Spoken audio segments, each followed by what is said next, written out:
I'm in the process of hand building what I think is going to be the most capable camper van ever. This is going to be on 42-inch tall tires. That's going to do the Rubicon. It's going to drive all the Arctic Ocean in Alaska.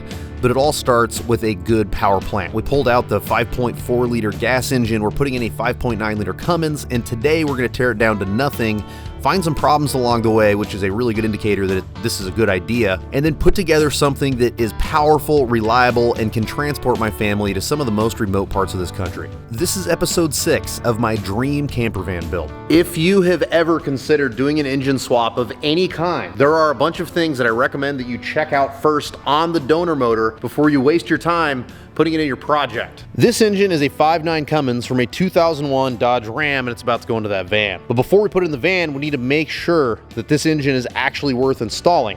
So it idled and cold started great, which is both really good signs. You really want to see the inside of the motor. So if you're going to go check out, somebody's already pulled a motor and you want to go on Marketplace and check out any donor motor, it doesn't have to be a 5.9 Cummins, anything, you want to pop the valve cover.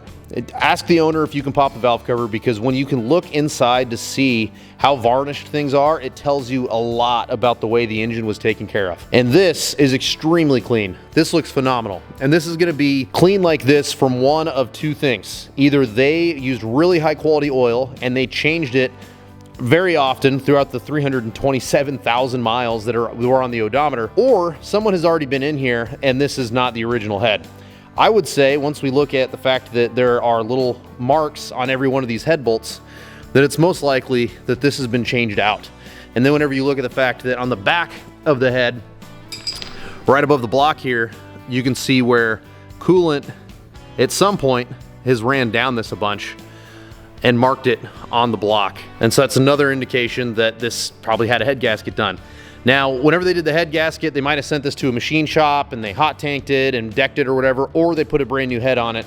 I don't know, but I would bet money that someone has already gone through this motor. And whenever you look at the condition of these freeze plugs, this is another one. Look at how new those freeze plugs are.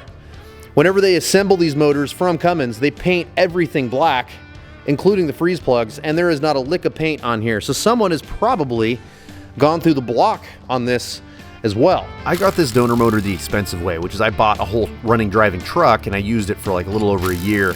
That way I know that it's a good core because I know the condition of the engine. The thing was running phenomenal, starting phenomenal. It was really in good shape, much better than just a mystery engine off of Facebook Marketplace. But even then, when you start tearing into a motor with all these miles, you're gonna find something weird, I'm sure. What is that? Can anyone in the comments tell me what the heck that is? The rest of these look great. Someone's definitely been in here. But dude, I don't know, maybe this has something to do with me pressure washing it? Or blown head gaskety goodness. But either way, it's like, it's weird. If you've never built or refreshed or rebuilt an engine before, you will find on your first one that the amount of time it takes to clean everything is shocking. And it's not just with old diesels like these that have oil everywhere. Just any motor I've ever touched, it takes so much time to clean every nook and cranny the way you want it, to prep it for paint and all that. And like everybody else, I will use brake cleaner here and there, but for the most part, I use acetone. Acetone is okay at cleaning things like carbon with a wire brush or a wire wheel, but it's a lot better at like basically thinning out oils and grease and stuff like that, and it evaporates off, so it gives you a really good surface once it's all done. So you're gonna see me just pouring acetone over and over and over throughout this video, because when you buy a gallon of acetone, it is a fraction of the cost of what you pay for brake clean. Now, all that to say, as far as carbon's concerned, there's a pretty good ring of carbon around the top of these cylinders and around the tops of the piston heads. And this is going to be mostly caused by oil slipping by these rings. So as I'm digging into this, I think that no one has touched the bottom end of this motor. I think that somebody must have just had the head pulled, gone through, put a new head gasket on it, and put it all back together. Engine building 101 is to organize all of your hardware. Is so important in my experience. So what I always do, actually, I worked at a Chevy dealership right out of high school. And the first time I ever did any big engine work like this, I had an old school guy tell me, he's like, take your sandwich bags, write what each bolt goes to, and throw it in a bin, so when you're putting it all back together, you know where it goes. Good piece of advice. I've done that ever since. Now we're in the inspections, we're continuing the inspection stage of everything.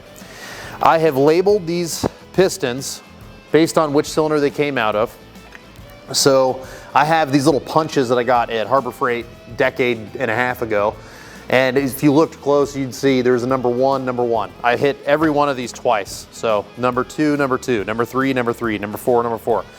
Well, number six, it looks okay, but there was definitely something going on. I'm assuming with the injector. So this one I need to clean up really good and make sure that this is going to be good to put back in there. Another thing that I noticed is there is a different color paint on the bottom of this one than the rest of them. So the rest of them all look like this. There's like tan, oh, you won't be able to see that maybe. There's like a tan mark of paint. So I'm wondering if this one that has orange has already been replaced once. And I'm still waffling back and forth whether or not I'm gonna balance. You know what? We're gonna do it. I'm gonna go get a scale. We're gonna balance this because this is one of those free mods that's just time consuming, but I could see there being a big benefit to how smooth this engine runs if we take the time and we balance all of these pistons and piston con rods. Total sidebar, remember last year whenever I took my Samurai out with John Martinson? But these 43s are my rock crawling tire for the Samurai. I'd love to do a dedicated snow tire. Well, now I've got some 46s for my Samurai to try to keep up with them. These 46s needed internal bead locks, and unfortunately we didn't get those in time to use these tires last year on my Samurai, but Nick's getting all the real work done, and he's getting these things ready, so when that freak snowstorm comes in, which I'm sure is gonna happen soon, we're gonna be able to throw some 46s on the Samurai and go have some fun in the real deep stuff. With the engine apart, we can get a much better idea of what needs to go to the machine shop. And no matter what, I'm gonna send the head to this machine shop. You wanna inspect for cracks in between the valves, at least just ones that you can pick up with your eye. I don't have anything to magnaflux this, but I do have a local machine shop that I'm gonna bring this to and have them hot tank it, have them do a pressure test to make sure that there's no cracks anywhere, and then give it back to us so that we can move forward with a head that we know is all good to go. At least we can disassemble it, and if we find any other issues, we can bring it back to the machine shop. But we're trying to do this on as tight of a budget as possible. I'm trying to build, 4 or 5 years worth of van build in 4 or 5 months, and I'm trying to figure out where to save money as much as possible. And so I'm gonna machine as little as possible and spend the money in the stuff that's gonna make this engine perform the way we want it to.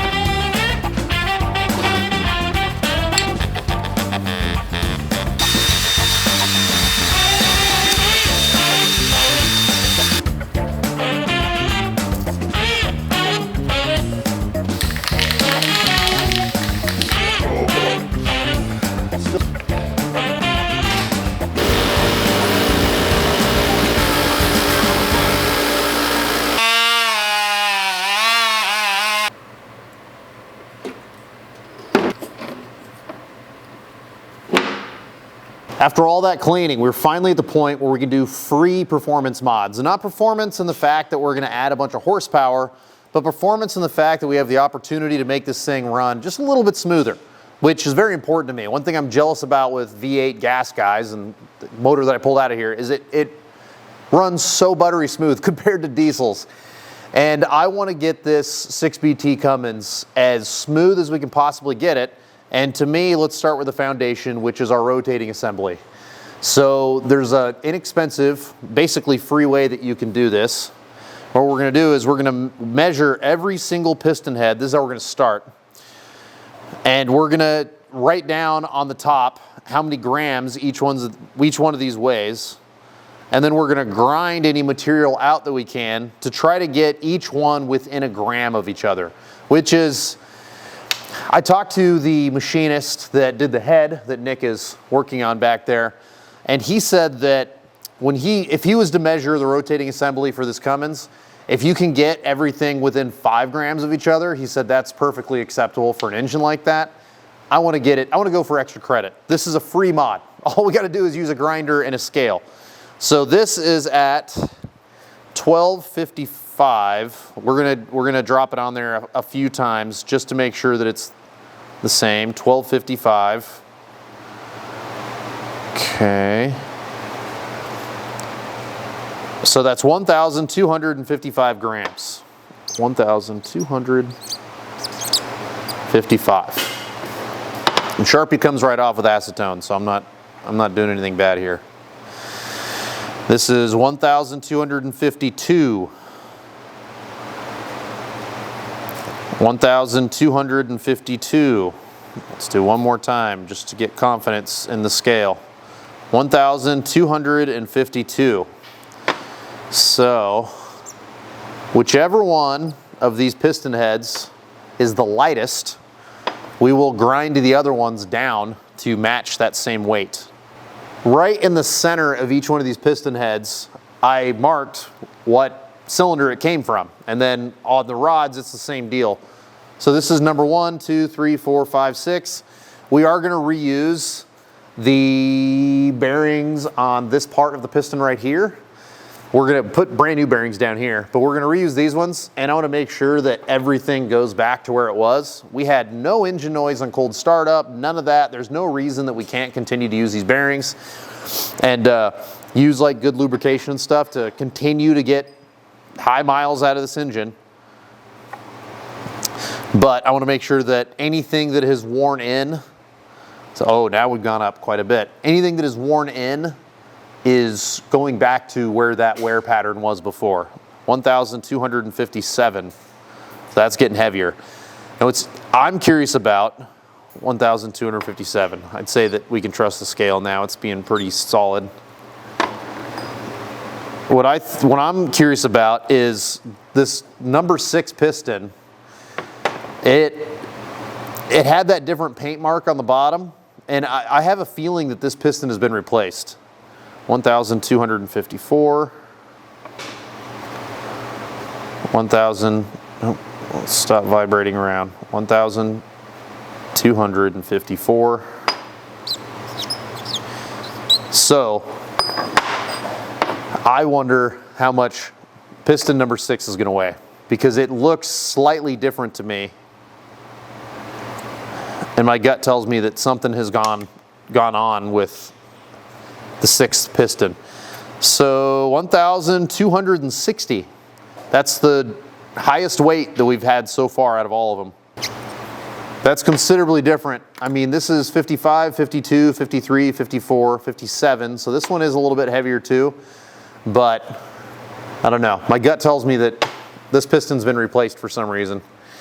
Regardless, I see evidence that someone has ground down and done this before. It's probably whenever they built the engine. I don't know what the factory spec is. I would like to be within 2 grams of each other. I think that would be a pretty good goal, but if we can get them all the exact same, that would be even better. So now it's time to start grinding.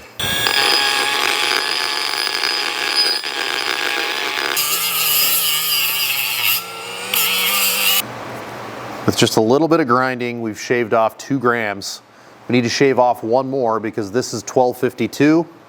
This started at 1255 and now we are at 1253. So I just need to take off a touch more and we are money. I've seen people argue back and forth online on whether or not you need to do this with an inline motor, but I have my own theories on that, and this is a companion motor, and we're going to talk about here later in the video how I plan on balancing this as a companion motor. But what I'm trying to do is stack the deck. I'm trying to add the balance of this rotating assembly with a very finely tuned rocker assembly that's going to be connected to a brand new camshaft that is also we're going to have a brand new harmonic balancer. There's a few things that I plan on doing to try to make this thing run as absolute smooth as possible, brand new flow matched injectors, because I want the least amount of harmonics and stuff reverberating through the cab. This is not just a normal truck going down the road. This is something that's going to have dishes and all kinds of stuff that are going to be prone to vibration. So I want to reduce that vibration, and this free balance is just one aspect of that. I'm running into a bit of an issue with my backyard setup. Nick is over there putting 42s on the Tacoma, because I don't know if you can hear, but rain's coming in, which means in the mountains, snow's coming in. Let's create a plan B. This is my first time balancing rods in this method, but I saw a couple people do this online. And it seemed to work well for them, but this does not work well for us. At least not with the gear that I have, because I can take the same rod, I can put it right back on there over and over, and I'm getting different weights every time. But I have a theory as to how I want this balance to end up. When I look at the way this 6-cylinder engine rotates, you know, this cylinder and this cylinder are the same. This cylinder are the same, and these two cylinders are the same. Meaning that if cylinder number 1 is going all the way up to top dead center, cylinder number 6 is doing the exact same thing.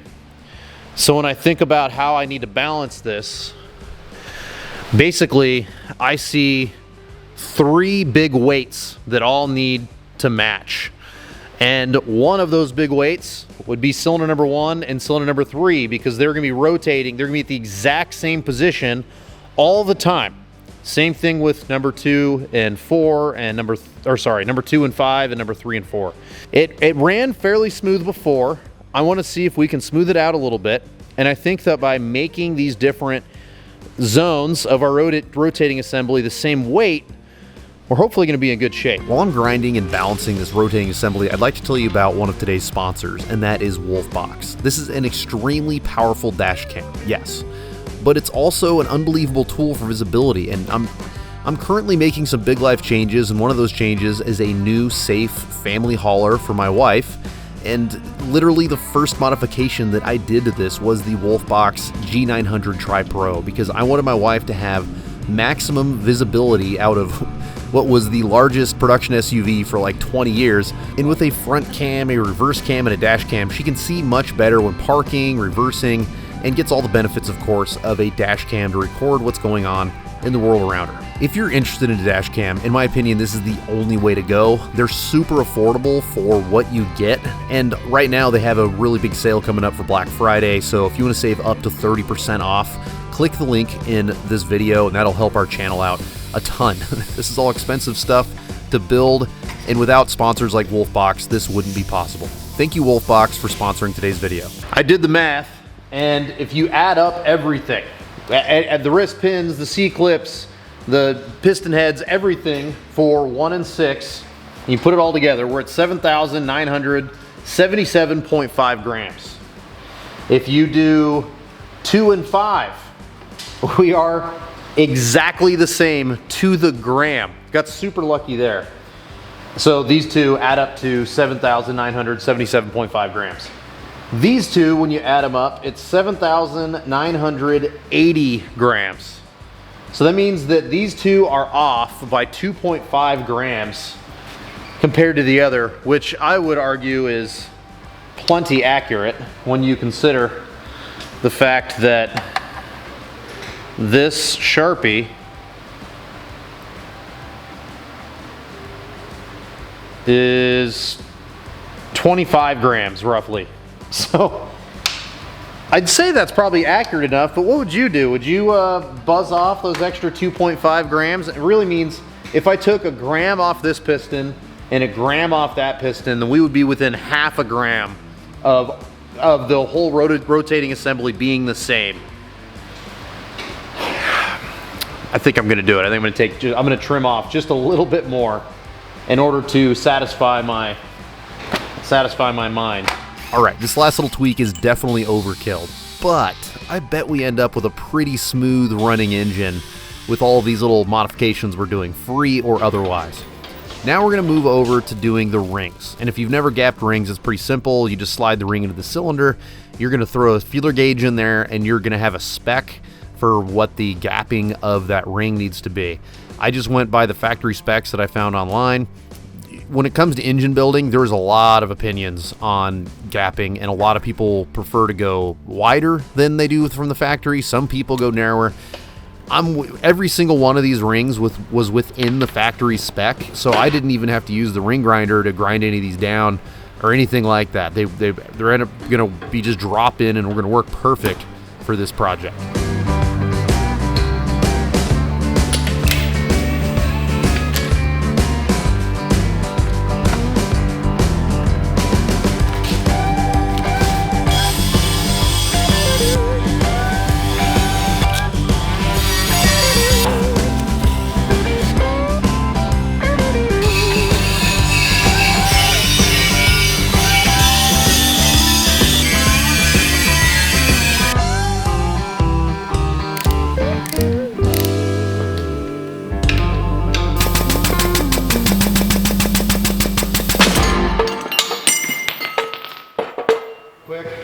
ice cold, that's lava hot. I need them both to marry. Yeah, what? That step stool. As soon as I insert it, I'm gonna have you start tapping. I'll tell you when. Go.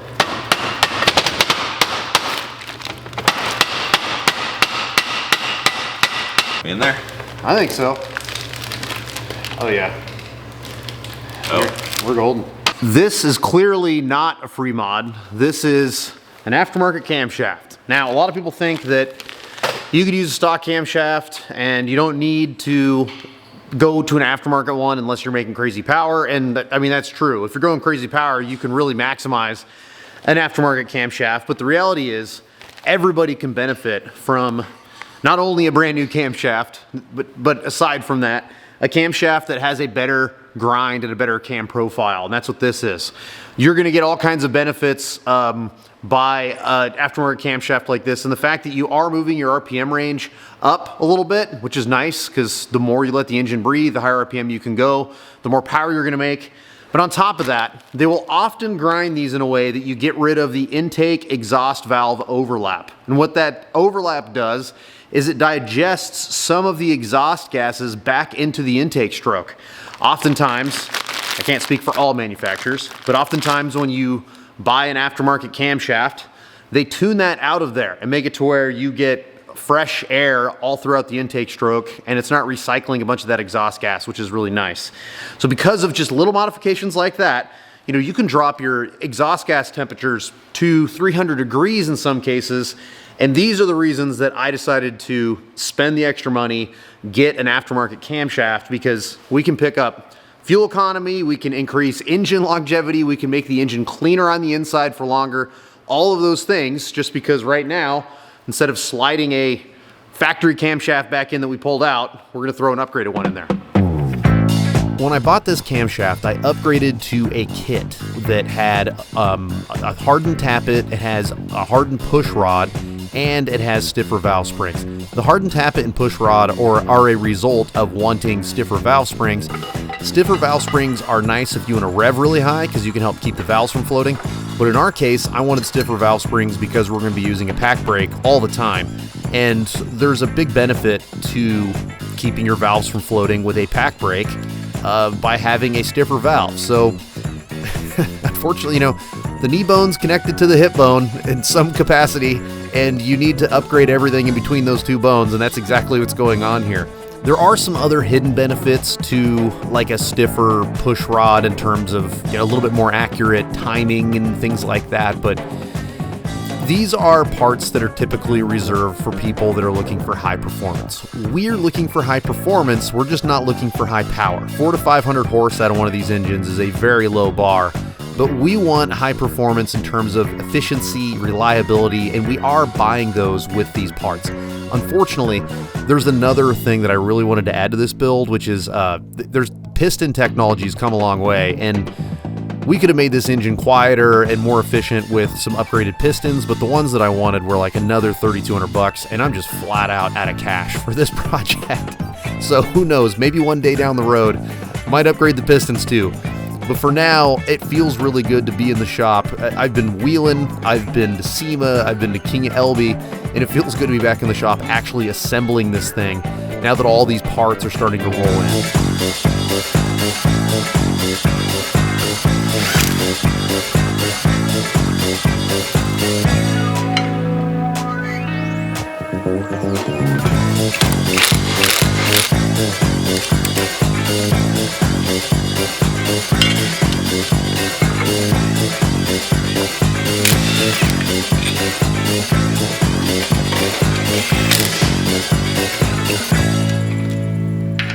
Because I'm installing an aftermarket camshaft, I need to measure what's called piston protrusion. And the manufacturer says that we can have no more than 0.018 piston protrusion. What that means is that the piston is protruding past our cylinder head at top dead center, not our cylinder head, geez, past our block at top dead center, no more than 0.018. And with a feeler gauge, which is the cheap way to measure this, and the fast way to measure this, I've got 0.028 is what I felt. And you know, you gotta have a sensitive finger to know, but If I go to 0.029, I can tell that that's a little bit higher than what the piston is. And if I go a little bit under that, I can tell it's lower. The other way to measure this is, and this is the way that engine builders would do it, is you'd measure it with a dial indicator and a bridge. And we started out up here, and you want to make sure you're measuring at this part of the piston, not the sides.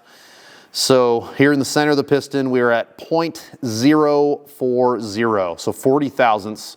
And then we just slide it back to the deck height, and we're at 0.012. So we are at 12 thousandths. So almost exactly what I measured with the feeler gauge. I'm going to address this discrepancy with a thicker head gasket. It's the easiest way forward for me. I mean, I could take the pistons back out and go have reliefs cut for the valves, but I'm not gonna do that, obviously.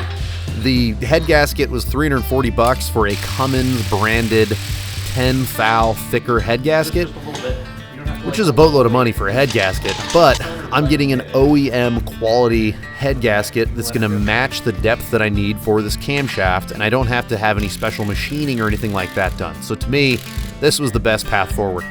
And yes, that does make this camshaft install cost even more money, but it's still worth it to me. I really believe that throwing in this aftermarket camshaft is going to get us some big results when it comes to towing with huge tires. We're putting a lot of stress and strain on this engine. We need as many mods as we can to reduce our EGTs and to make sure that this engine's running as efficiently as possible.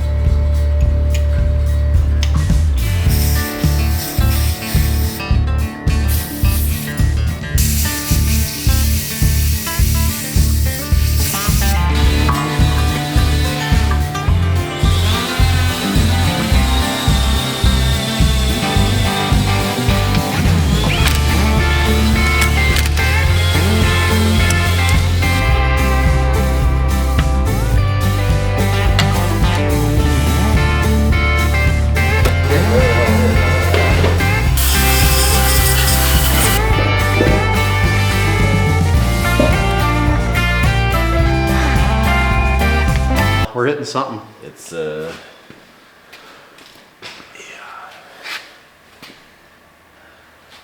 Shit. This is the factory location that supplies oil into our P7100 pump, the mechanical pump. Now with these kits, they have you use this lower one. It's in a different, it's like lower in the body and it's on this bottom side. And I watched a video of a guy online swear that he could make it all work, the original oiling location work, and I preferred to do that, but this is hitting the head. So unfortunately, I'm gonna have to plug this off. God, I'm so bummed out about that, but tighter than that. But there is a torque sequence that is incredibly important when you're torquing a head, and it's the same thing for every head I've ever done. You always start in the middle and you work your way out. Now, just because it says to go 1, 2, 3 doesn't mean, like this didn't click, number one, but I got it down pretty tight, and the whole point is we're trying to get it all to be torqued down evenly. So I got number one really close, and I'm doing number two, because remember, we're like crushing a head gasket. Go back to number one, there we go. And see, I still don't I don't want this to be that much tighter than the next bolt. So that's why I'm kind of going back and forth. The whole point, even if this clicked right now at number two, it's not the end of the world. The whole point is to get it to be tightened from the middle to out to out. And we want it to do it, we want to do it as evenly as possible. There we go, that's a good one. Now we're gonna do number two. And now I'm gonna go back to number one. These are the two most important of the whole thing. I got just a touch more out of it. There we go. So now we can move on to number three. So we did this, we started by cinching everything down to probably like 30 foot-pounds or something, whatever it was with the really weak impact I used. And then we went up to somewhere below 40 because I was still able to click all these with this gun turned down. And the whole reason I do that is because it's a little frustrating when you're getting everything initially seated, because you'll torque the middle ones, and then as you go out, the middle ones loosen up. So I get rid of all of that. I make it to where it's all at least the same with the guns. And then I go through and I do my initial torque, which was 40 foot-pounds. So we're gonna go to 120 without knocking this thing off the stand, hopefully. So that was 3, this is 4. I'm gonna go back to 3.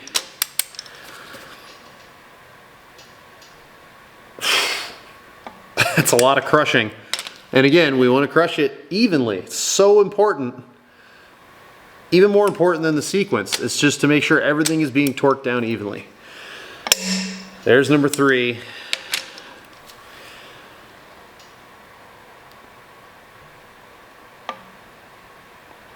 There's number 4. And you see how slow I'm going?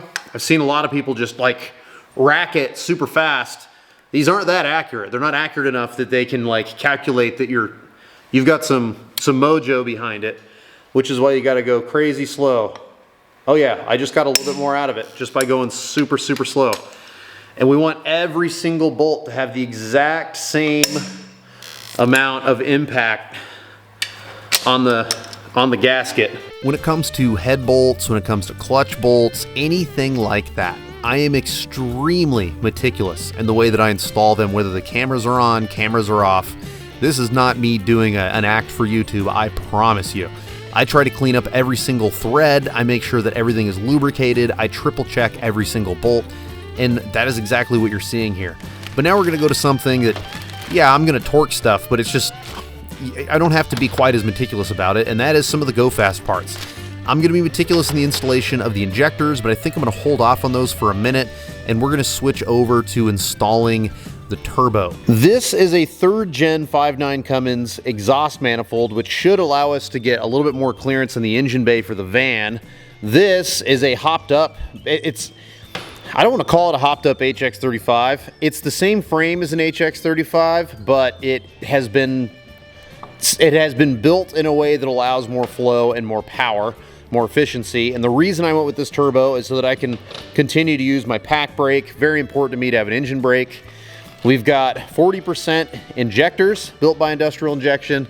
And then of course, the pump, this P7100 pump was built by Industrial Injection. And they even have some goodies like this piece of billet.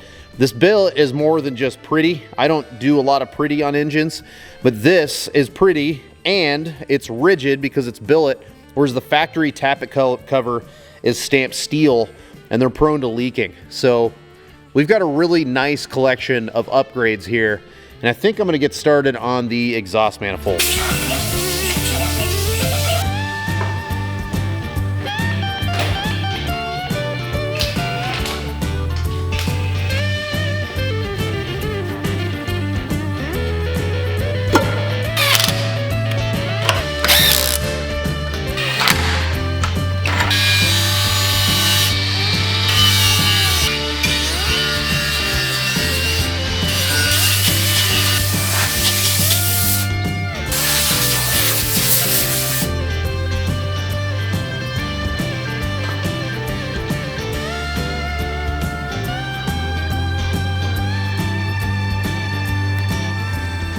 I am running into so many problems at the end of the week here. I've had so many things show up wrong or not show up at all.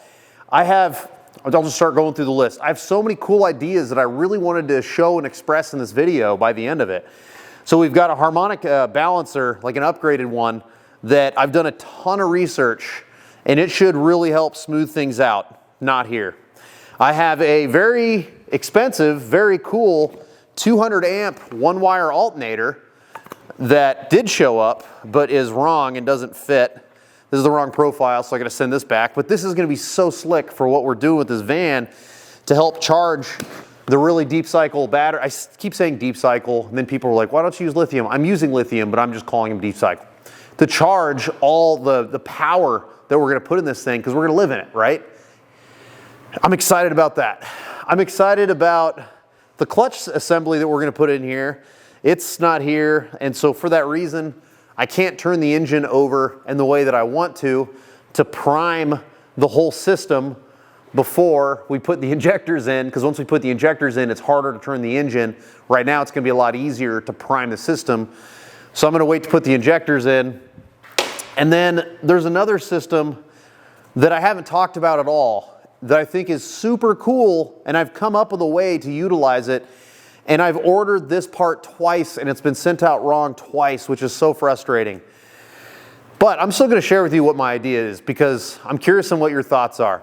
There's two different scenarios that I see with this engine and that truck or that van, that we're going to have a difficult time maintaining the temperature that we want with this engine. A problem that I have where I live, I've owned a number of 5.9 Cummins, and the biggest problem that I have with them is in the winter, they never get fully to operating temperature here. And I've had to like buy special bras and stuff to put on the trucks just so they'll get the temp in the winter and, you know, burn clean and all that other stuff. But what my plan is with this, and something that I think is going to work really cool, we'll see, is we're going to pipe this into the normal Ford V8 radiator, which is slightly smaller than the Dodge one. It's still a really big radiator, but it's small enough that I think that it's going to make it to where I can get the temperature in the winter a little bit easier. I'm going to put a 200-degree thermostat in here because, I mean, I could do a whole video on thermostats, but by putting a colder thermostat in your truck, it doesn't make it not blow head gaskets. Like, that's not the way it works. Diesels actually love heat, and if you look at all modern diesels, I mean, my wife's diesel Gladiator, normal operating temp, like 225, because they burn way cleaner whenever they're hot like that. So I want to put a 200-degree thermostat up here. I'd like to find a 210-degree thermostat for this little jammy right here, and this comes out of the back. This is called a coolant bypass. So I think these are really cool. The rear freeze plug in the 6.7s can go, like when people make big power, it seems like they will blow out that rear freeze plug. I have a feeling that it has something to do with velocity, because these new trucks are so crazy fast. They also have a more powerful water pump in the 6.7s from what I understand. And I think that they're accelerating so hard that all the weight from that water is coming through and blowing out this rear freeze plug. So people will put these on, or they'll knock these out and put like a more permanent style freeze plug in here. But what I would like to do, because people have been trying to solve this problem, is I want to take advantage of a hind cooling system. So in the winter, in theory, this is just going to run through the one radiator. If it starts to get hot, like if I'm towing, if it's a summertime, anything like that, I want to have a 210-degree thermostat back here. And this has a thermostat in it. This is just the wrong part. They sent me this. This is like for a more modern 5.9 Cummins, I think, so it doesn't fit my application. But in any case, I'm going to get the right one. You knock out this freeze plug, and then you have a thermostat on the back. One issue, it's not really that big of an issue because these don't have like a huge overheating problem. But one design flaw, I should say, that I see in the cooling system is that the coolant goes up through here. It then goes through our water pump. It then goes out through our thermostat and out here, right? Well, when it goes through the water pump, it charges all of these different places in between our block and our head. But there's nothing that is forcing that water to the back of the engine. And so I've seen people talk about cooking the 6th cylinder, and I don't know how much credence there is to that, but I could see why they would think that. Because the reality is, the way this is set up, the coolant, I bet, mostly flows through the first half of this engine, because it's there's nothing in there. I just had the whole thing apart. There's nothing in there that tries to get all the water to favor that rear cylinder. It just goes through all these tiny little holes between the block and the head. So I think that it's just going to be flowing mostly through here. What's cool about this coolant bypass is that it gives a way for water to escape out of the back and make it to where it's going to have a more complete like flow. So if this engine starts to get hot, this thermostat opens up. It has a little port right here. And what I plan on doing is running a small secondary radiator, essentially. It's just going to be like a fluid cooler that's going to be, I'd have to show you whenever we install it. But I'm sure you can see what I'm saying. What we're going to do is make it to where it's a smaller capacity system that's going to be automatically working via the thermostat in the winter.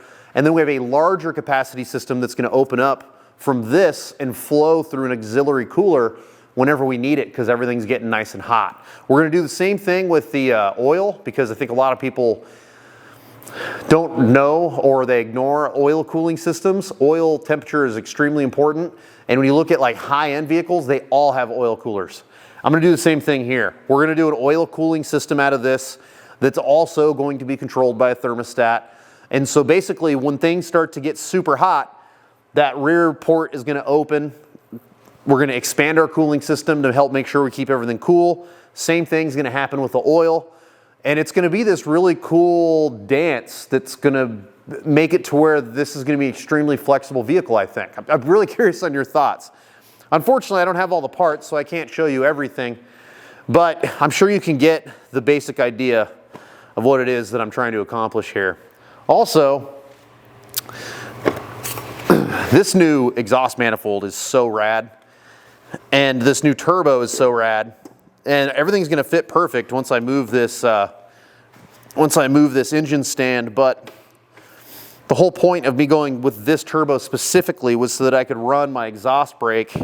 And it looks like, because of the way this turbo is oriented in here, it's going to go like right into my adapter, which is a huge bummer. If you guys have a suggestion for an exhaust brake that, or do I need to just man up, cut this cast piece and re-weld it in the orientation I need? I mean, I'm not above that either. So I feel like I didn't accomplish what I wanted to in this video. But if I'm looking at the glass as being more than half full, we have a much more than halfway completed engine. I'm just frustrated because I wanted by the end of the video this thing to be done, and I wanted to be able to show all these cool little things that I've been researching and coming up with. So I hope that you enjoyed the video. Oh, one more thing. I came up with, this is another thing that didn't work out, but something I think is really cool. Have you ever looked into oil bypass systems? Like the secondary oil filters? They're very expensive. And so your normal oil filter filters to like anywhere between 25 and 35 micron. That's like a normal oil filter. But I've seen a lot of evidence to show that if you filter it down lower than that, you can actually greatly extend your engine life and make it to where your bearings don't look like this after 300,000 miles. They look brand new. I've watched some people do testing and take apart high miles engines. There's a YouTube channel called Dave's Auto Center. They had a guy come in there with 900K, and the guy's bearings look better than that, and he used a secondary oil system. So I came up with kind of the poor man's version, so you don't have to spend 600 bucks, and it didn't exactly come together. I found a normal oil filter that filters down to 5 micron. So that is much more filtration, and it's a normal canister style filter. But what they listed as being the size was not the size, because I just tried to thread it all together and none of it threaded together. So my plan is to mount a secondary oil filter over on this side of the engine, and I already had the lines made to tap into one of these ports. So even though the bulk of our oil flow is going to go through here, it's going to be slowly filtering down to 5 micron on the other side of an engine, on the other side of the engine, on a really nice big fat oil filter to really help filter as much crap out of this as possible. Like I want to make it to where we can go really long range between oil changes, because if I'm driving to the Arctic Ocean, I don't want to find a place to change my oil up there. It would be nice to just bring maybe extra filters, and then once I make the Arctic Ocean, change the filters, come home kind of thing, and just top off the oil as I go. Obviously, I have a lot of ideas. A lot of things that I'm thinking about for this build. I've been so obsessed with it. I hope that you'll continue to be obsessed with it with me, and I hope that you did enjoy this video, even though it didn't exactly turn out the way I wanted to. I also have a bunch of vent ideas of ways that we can... Anyway, that'll be the next video or one after that. I hope you enjoyed this one, and we'll see you on the next one.